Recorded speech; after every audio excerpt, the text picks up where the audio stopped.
So whenever you're ready. I am ready. So, hi, everybody.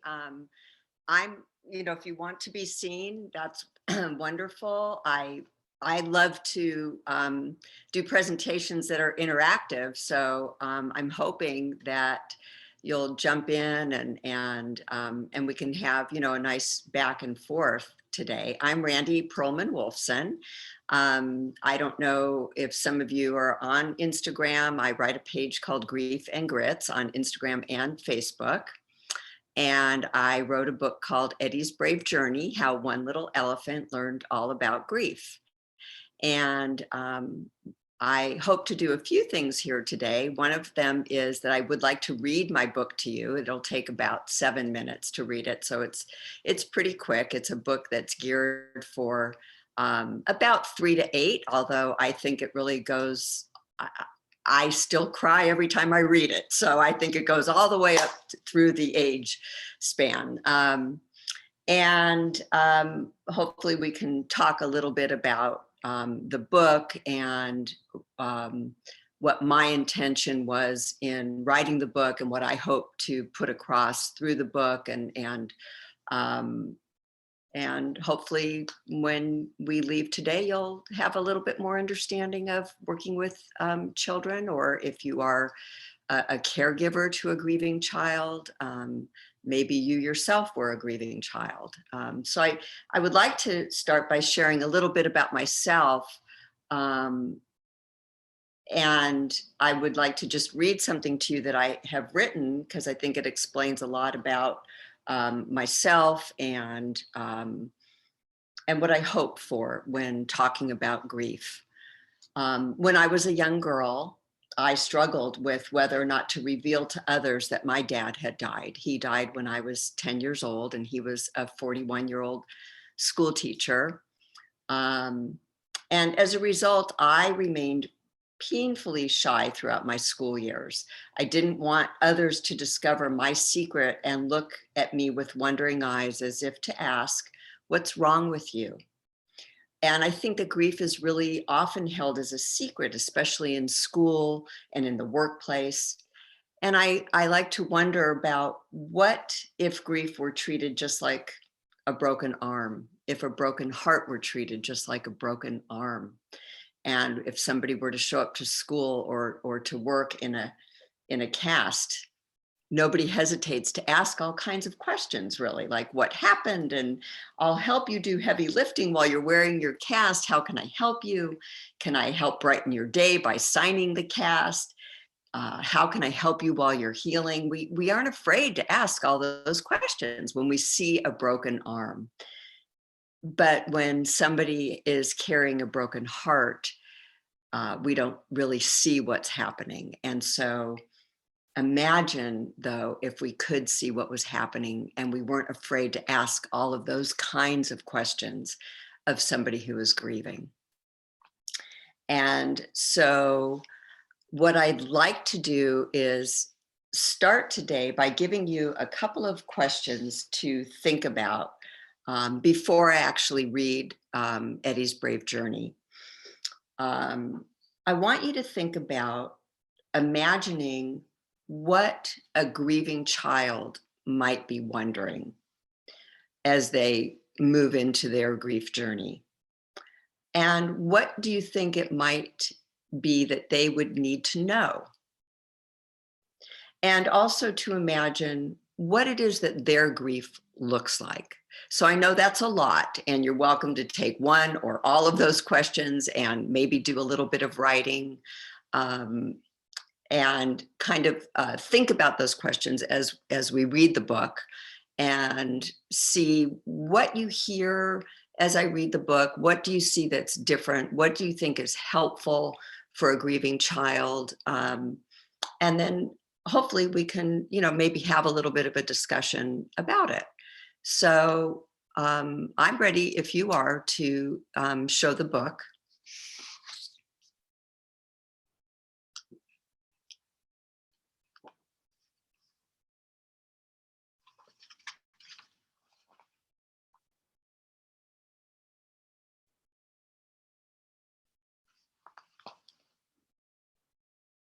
Okay, so this is Eddie's Brave Journey, How One Little Elephant Learned All About Grief.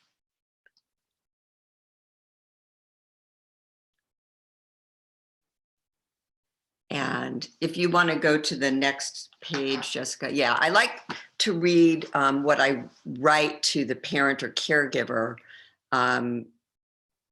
because I think it's a very important part of what I hope for this book. And it says, from Randi to the parent or caregiver reading this book with your little griever, I hope Eddie's Brave Journey provides a safe and gentle place for you to share with your little one. Honest language is always best for children when addressing death. Eddie's best friend, Solly Squirrel, will help you open conversation that reflect your beliefs about death and grief. May you find hope and healing as you journey along with Eddie and Solly.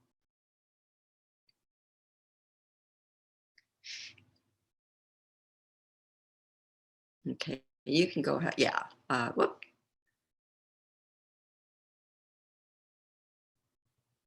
I know it can be hard to navigate PDF, huh? My name is Eddie Elephant, and I wish everyone could know, although I might look big and brave, I feel small and all alone. I'm so very sad and blue. See the teardrops in my eyes? It's because I have to say goodbye to my Grandpa Joe who died.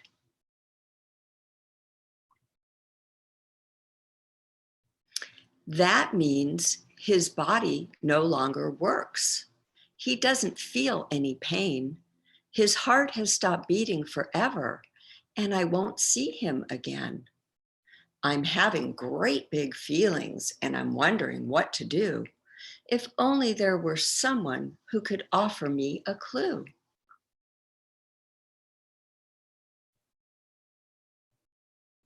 So I'm going on a journey. I've decided I will try and discover what to do when someone you love dies.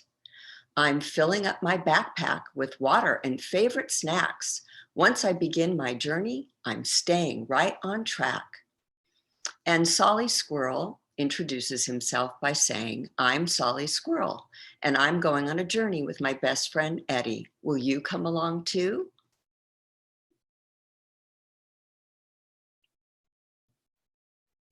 I'll be a courageous elephant as I look far and near. I promise to stand very tall, but I just might shed a tear. Now off I go for answers with a hop and a giant skip. I'm starting with my friend, a hippopotamus named Pip. Pip, what exactly does it mean when your mouth opens big and wide to yawn your giant majestic yawn as you splish and splash and glide? It means I'm feeling mad, Eddie, so I swim and jump and play. I move my body back and forth when I'm feeling just this way.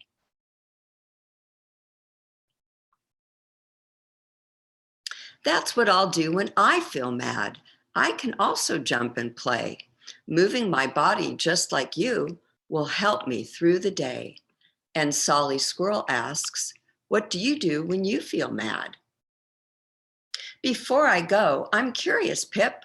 Why did Grandpa Joe die? Georgia Giraffe will understand, and she can tell you why.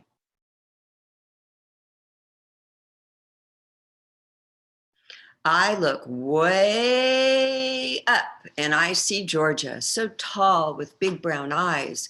Georgia, I wonder if it's my fault that Grandpa Joe has died. Let me reassure you, Eddie. Allow me to explain. There are lots of whys when someone dies, too many to even name. And Solly asks, would you tell me how someone you love died? No matter what you may think or wonder, no matter the reason why, just remember it's not your fault when someone you love dies. Georgia, now I feel glad and sad. Tell me, how could that be true? Perhaps Zoe Zebra's the one who can explain it all to you.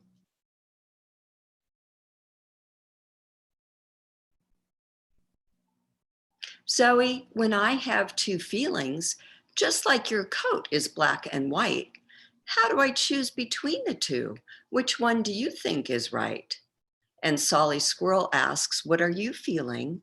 And where do you feel that in your body? I love both of my colors, Eddie. They're each a part of me. So when you have two feelings, they're both okay, you see. Zoe, sometimes I'm a little scared. Is that okay too? Over there is Lionel Lion. He'll have an answer for you. What do you do, Lionel, when you feel really afraid? I try to roar my great big roar, but I don't have to be so brave. And Solly asks, what are some things that you're afraid of? It's okay, Eddie, if your eye blinks a tear. Just find yourself someone to hug and hold them oh so near. I'll never forget you, Lionel, as I continue on my way to talk with Henrietta, a hyena who laughs all day. You're always laughing, Henrietta. I wonder, what are you thinking of? I giggle when I remember stories of those whom I have loved. When you're missing someone special, just close your eyes so tight. Remember all you shared with them. Remember with all your might. And Solly asks, what are some of your favorite memories of someone special who died? You have taught me, Henrietta, telling stories is how to start, to remember Grandpa Joe for always and hold his memory in my heart.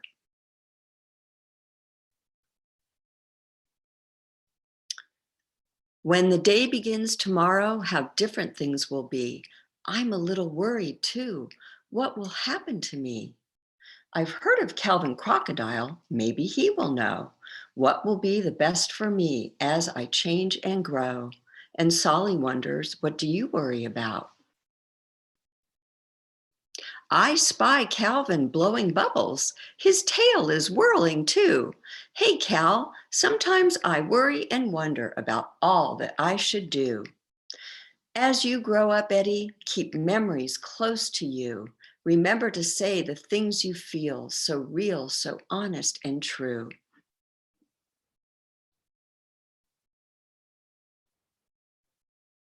My journey is almost over across lands low and high. Now I understand my great big feelings since my Grandpa Joe has died.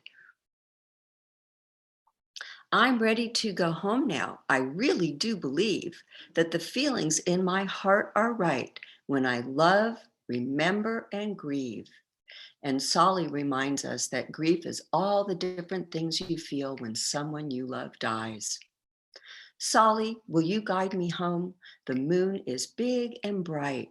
My journey has come to an end, and I'm ready to sleep tight.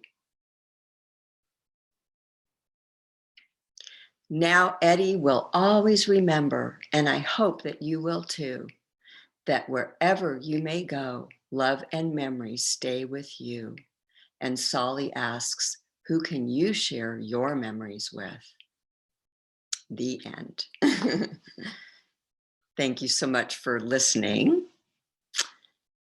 And so I am wondering if anybody would like to jump in or who would like to jump in and maybe say a little bit about what you noticed about the book.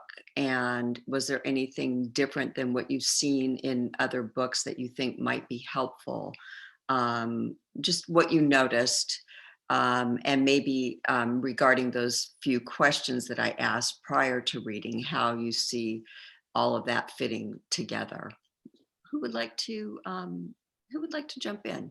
Randy, before we start, would you be able to repeat those questions just because a couple more people did join? Absolutely. So the questions were to imagine what a grieving child might be wondering about as they begin their grief journey, what they might need to know, what is it that they might need to know for their grief, and what you imagine that their grief looks like, because it can look different from what we as adults look like.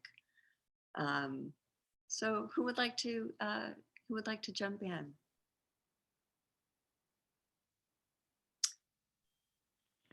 Hi, this is Lindsay. That was a fantastic book, and I wish I had known about it earlier. I'm a certified child life specialist, so I have worked in children's hospitals before and in a lot of bereavement situations, working with children and explaining death and grief. And now I work at Be the Match, the National Donor Registry, and in the Patient Support Center. So we do talk to a lot of families who have young children and a parent who has a blood cancer, blood disorder, and are looking for grief resources. So I think this is a great book because a lot of resources that are out there are very specific, even though this mentions Grandpa Joe. I feel like it's broad enough where it can be applied to different situations, which is wonderful. And I like how Solly offers those conversation starters, because I feel like even when we recommend books, parents can read it, but it's still really hard for them to, or their caregivers to pose those questions, or they don't really know how. And I think it's just so important to going through all the different emotions and how you can, feel two emotions at the same time, and just letting them know that it's okay. So thank you so much for sharing this. And I think it's a wonderful, wonderful book. Thank you. Thank you for the work that you do. Yeah, absolutely. Yeah. So I'm glad that you noticed some of those things for sure. Who else would like to jump in? I can just say a couple of things. I think one of the most important things that you did in this book was you used the word die. You use real hard concrete language for these children, where I think in a lot of other books it's more of the unclear version, whether it's passed away. You're using this concrete language to help them, especially developmentally, to understand what is going on. So I felt that that was really important, and I loved that you used it. And I also loved how it was not just emotions, it was physical feelings too. Kids feel their grief, physically a lot. So I thought that was wonderful, especially with the line saying I'm angry, or I can jump around. I can do ways to express the emotions in different ways. I thought that was really great. Oh, good. Absolutely. I think for children, tapping into the body can be such a wonderful way for them to understand more about their grief, because a child can, pretty easily identify my tummy hurts, or I have a lump in my throat, or, we'll hear kids even say, my heart feels like it's broken, so those are wonderful ways to help a child express more about what they're feeling in their grief. Anybody else? Any other observations?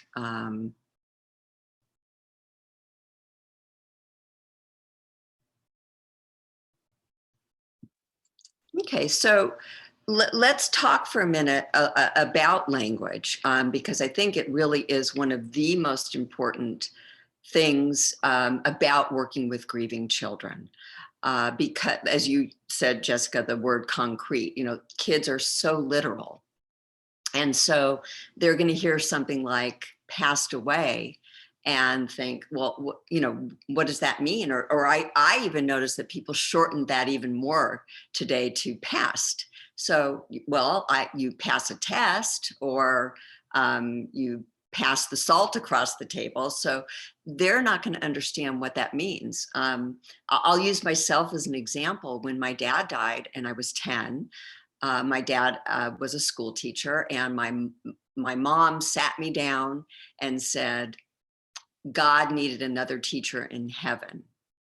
Now, I didn't know, my dad was sick with leukemia for 3.5 years, but this was back in 1966 when he died. And even Elizabeth Kubler-Ross hadn't even written about the stages of death and dying yet.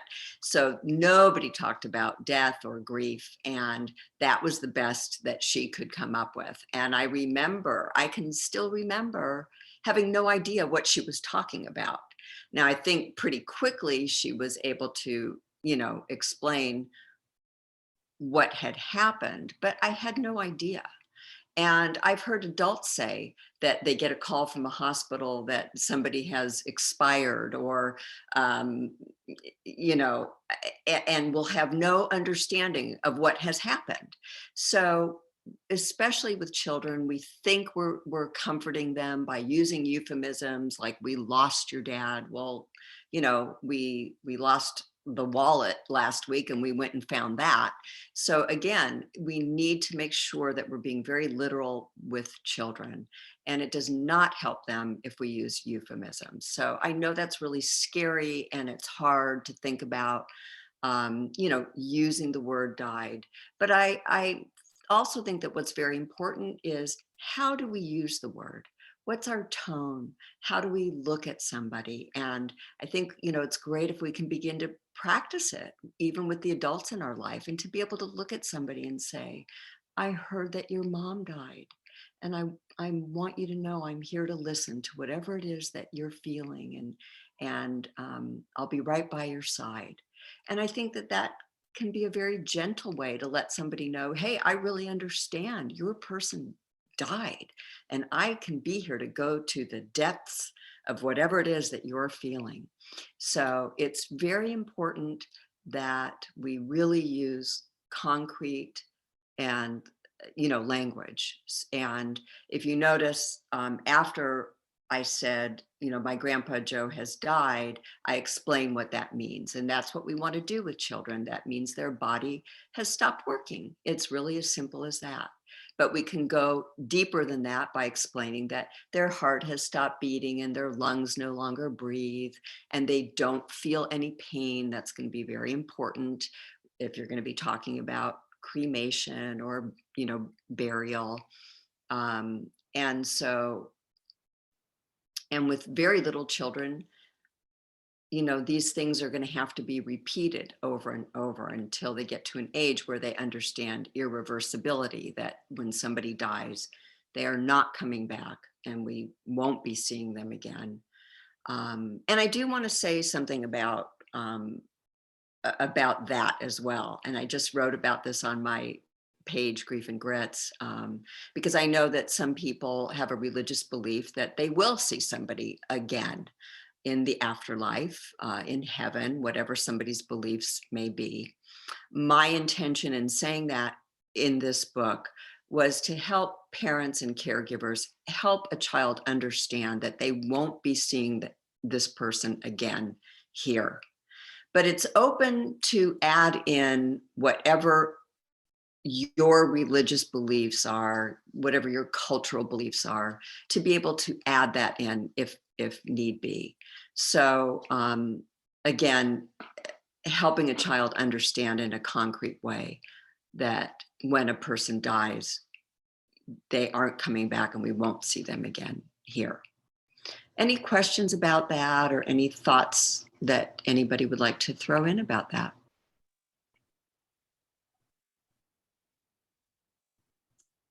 Linda, you're muted.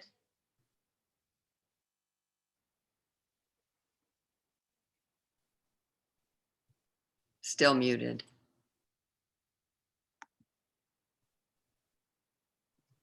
I think I'm unmuted now, maybe. There you are. If you were to suggest this, I'm thinking about the reader rather than the child intended to see or hear the book. And oftentimes they're going through a bad time too, because perhaps it was their relative, all right, who died, or perhaps it was their spouse. How would you help them to be able to be calm and to get through their own feelings, to be able to read this without breaking down? I mean, is simply, and And also to, as you said, not to use the euphemisms, but with COVID, there's been so many deaths around us, and there's so much fear that some of us won't be here next year, which hasn't helped the process. It's made it into a situation, I think, that's a lot more angry. People just seem desperate angry to me. So I'm throwing out a number of things here. I'm not quite sure how to put it all together, but maybe you guys could help. Sure. Yeah, I think that's a wonderful question, because if you have a parent or a caregiver who are themselves grieving, what do they do with their feelings when they're also trying to help their child? It's so hard and such a difficult situation. And I think that first and foremost, it is really important for parents and caregivers to tend to their grief first, believe it or not. It's the analogy on an airplane where they have you put your oxygen mask on first and then the child's. And it's really a perfect analogy, because we tend to think, well, I'm going to take care of my child before I take care of my feelings. But the truth is, it's so important that we tend to ourselves first before we can really well help a child. And so I think it's very important, if you're talking about working with parents or caregivers who you're trying to help along, I would definitely help them focus and know that it's not only okay, but imperative that they focus on themselves and know that it's okay to focus on their grief. And I think it's also really important to know that it's okay if we cry in front of our children. And we probably don't want to have the biggest meltdown that we're going to have with our kids. Right. It is important that children know and understand that they're not responsible for taking care of their parent or the adults around them.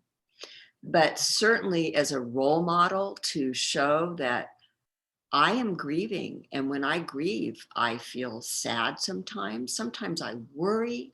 Sometimes I feel scared. And I think that the other thing is that, parents don't, or caregivers don't have to have all the answers. And that's okay too. It can be open for discussion. If your belief is in heaven and a child says, if your family belief is that people go to heaven and the child says, well, what does that look like? And you're probably sitting there thinking, I don't know. Well, make it a discussion. Well, what do you think it looks like? Let's talk about it. Let's get out a piece of paper and let's draw what we think heaven might look like. And so we don't have to have all the answers. And I think that's always a scary part of talking about death for adults, is that we think we better have all those answers. And we don't have to, if we can be open to discussion. And I think that's the most important thing that we can do for kids, is let them know that, I may not know the answer to that either, but let's think about it. Or, you know what, I'm going to go and see if I can get some answers about that for you. And let's talk about it again. So I don't know if I'm answering your questions, if that helps. Did I answer your question? Yes, very, very well. Thank you. Okay, good. Thank you for asking that. It's a wonderful question. Anybody else? One question I have is, do you feel that this works for all children of all ages, or does this book stop at a certain age, just a mature, appropriate wise when speaking about death? So my personal bias is that you can sit a child in your lap, like whatever age you begin doing that with books. And because the illustrations are so beautiful, shout out to my amazing illustrator. I just think the illustrations are so beautiful. Kataya Trey Shingrat, who did the illustrations. And I think that there's nothing wrong with sitting a child in your lap and reading the book.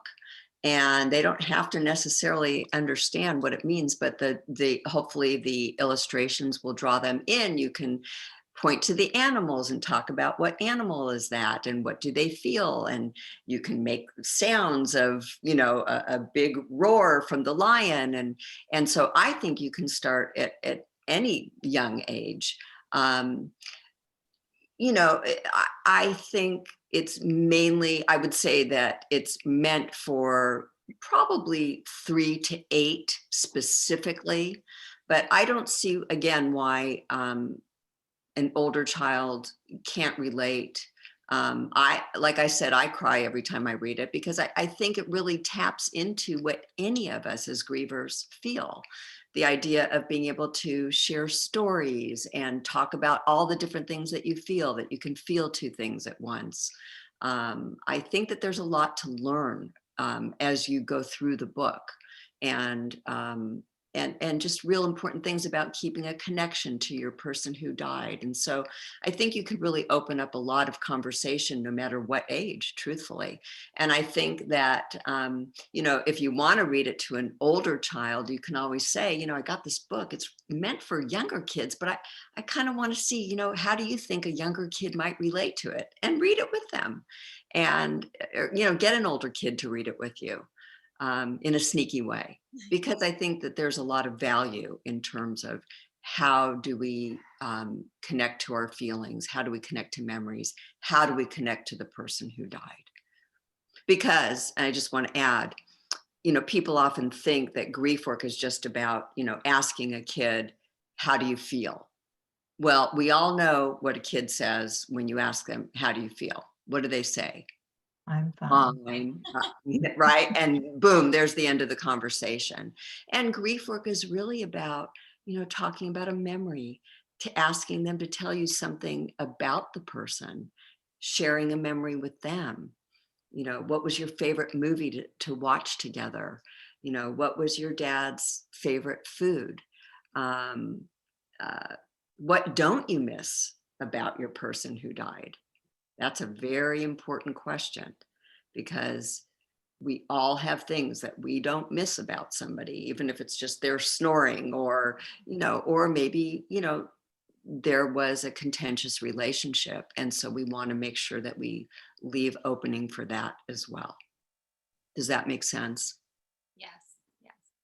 And it also seems like a book that you can continuously refer back to as children developmentally grow and get to another stage. They're going to grieve again, most likely. So it seems appropriate that you could go from a little toddler up, you know, and as they age, keep referring back, and it would still be a wonderful experience to process their grief.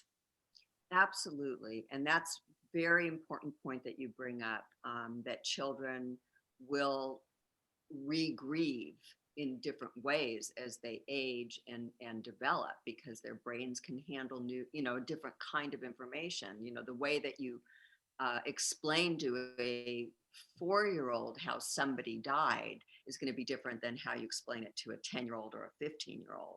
And while we're on that topic, you know, it is really important to be truthful with children about how somebody died.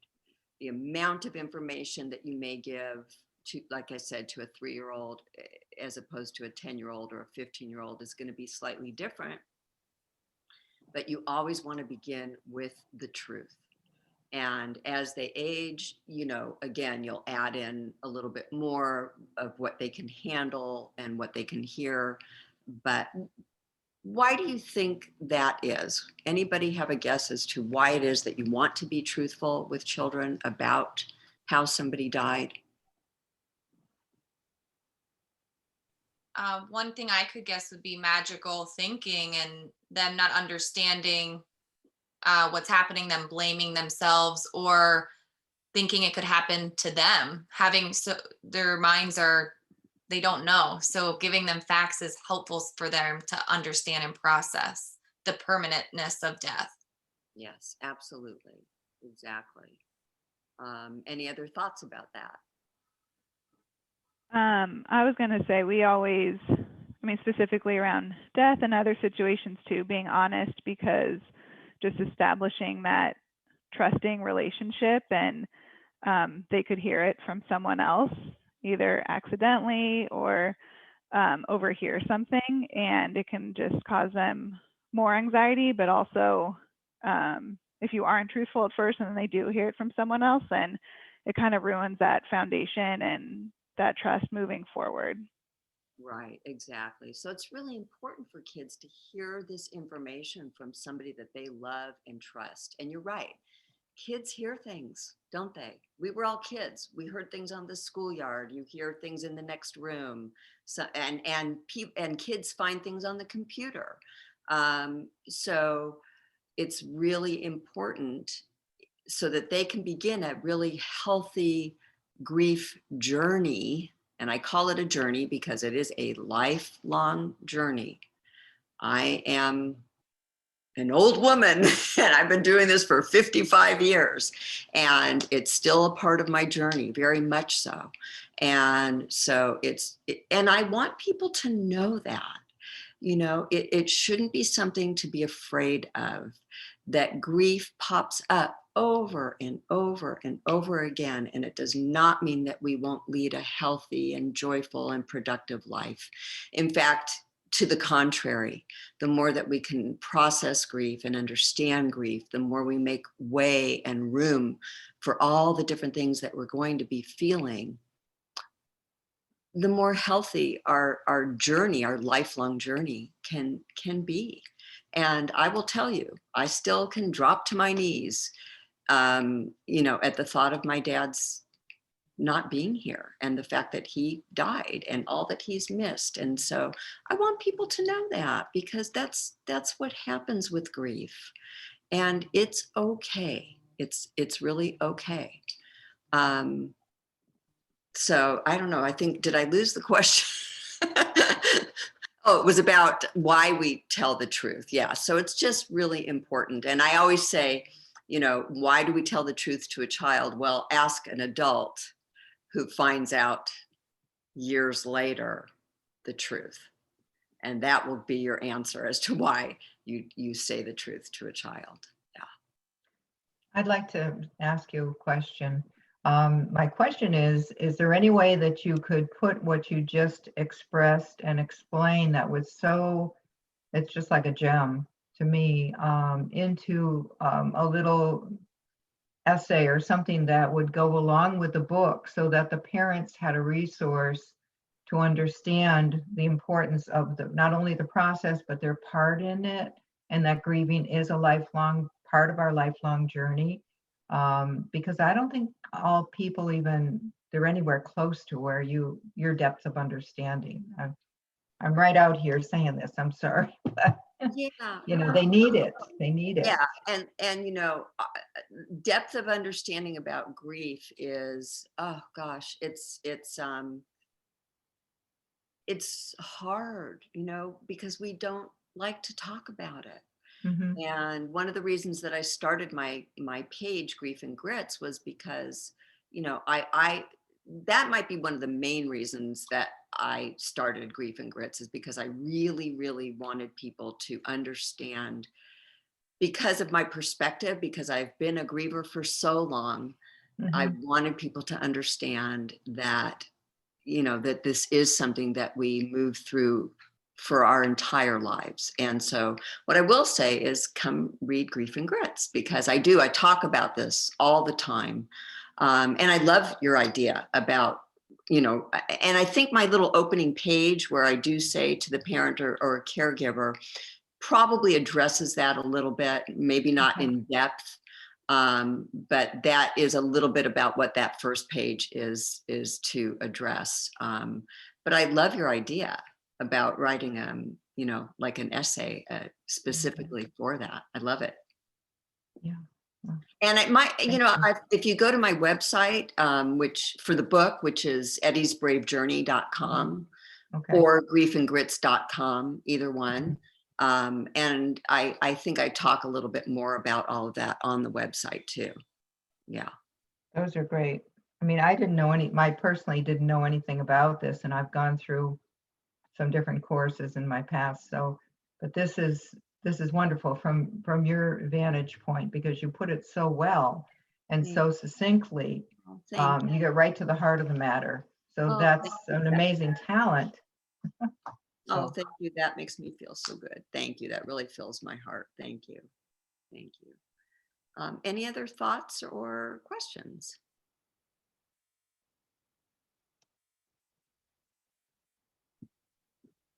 We have a quiet group, huh? Very quiet.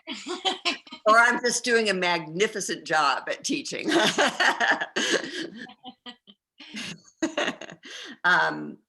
So yeah, so I think again, language is very important,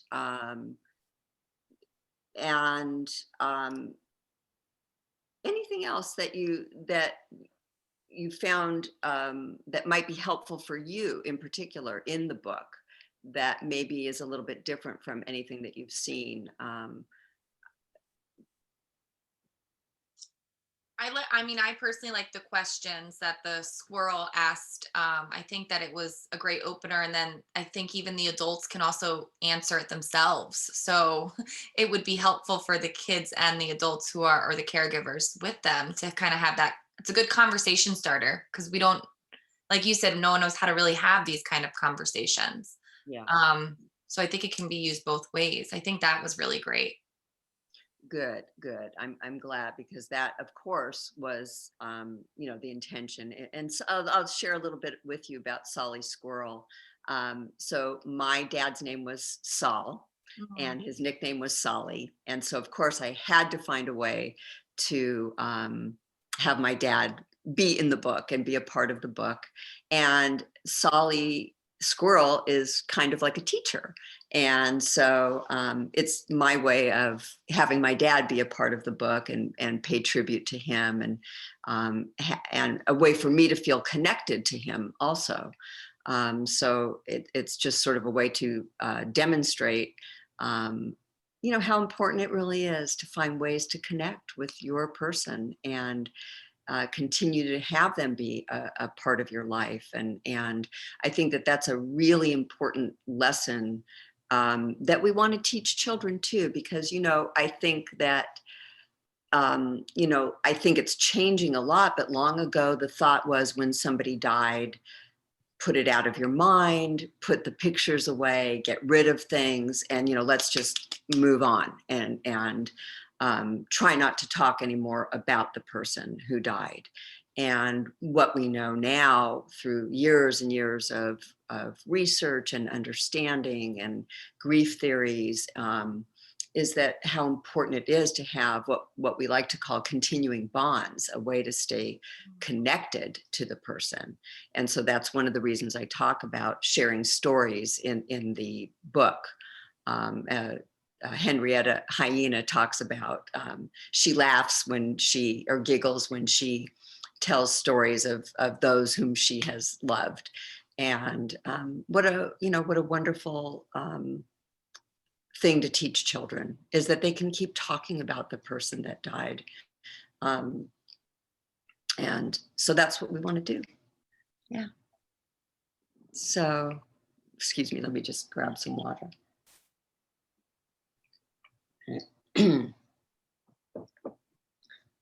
Any other questions that I can answer?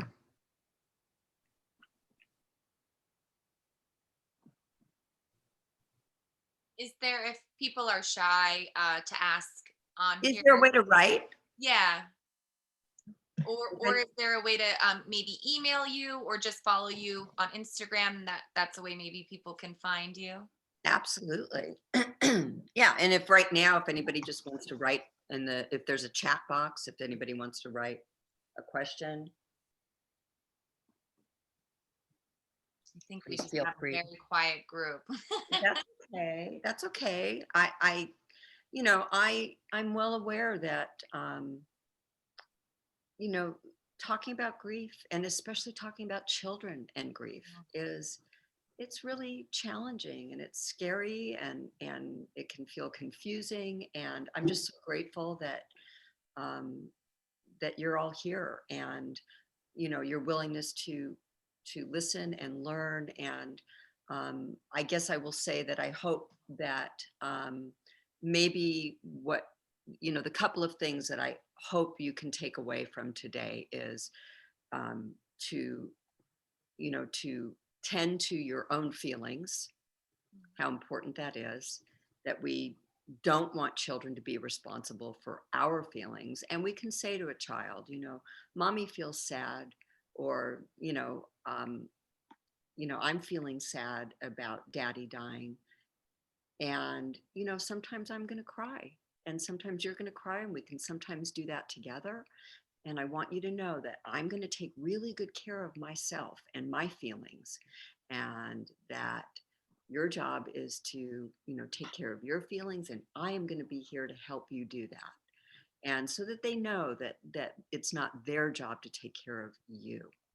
To be truthful with children about how somebody died, to not use euphemisms, and to remember that grief is something that we carry through our lifetime.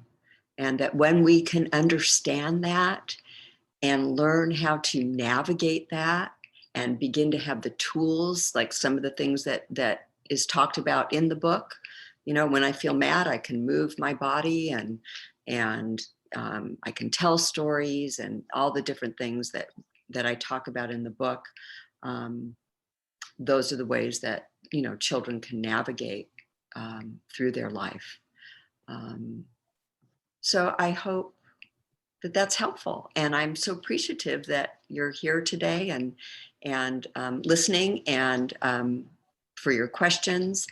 And so what I would also just like to offer to those of you who are here today, if you want to, if the book interests you, if you want to come on to the website and purchase the book, if you'll put next to your name New England Hospice, I would like to send you 2 books for the price of 1. So if you're interested, just put New England Hospice so I know that you were here today. And it would be my honor to send you 2 books so that maybe you can pass them along. And Thank you so much for that. That is wonderful. This has been very educational. Oh, good. So grateful for this. And I'm glad we recorded it, because it will be for a lot of our team members who were busy. They weren't able to attend, but I know they wanted to. This was good. to a lot of people. So this will be great. Thank you. Wonderful. It's my honor to be here with all of you. And please come visit Grief and Grits. And, you can message me there on Facebook or Instagram. And I'm always happy and open to talk about grief and answer questions and help in any way that I can. So thank you, everybody. Thank you, Jessica, for having me. Thank you for joining us. This was great. I would definitely recommend the social media. Her Instagram is phenomenal with a lot of resources. And we're very grateful. So thank you so much. Thank you, everybody. Take good care, everybody. Bye. Bye.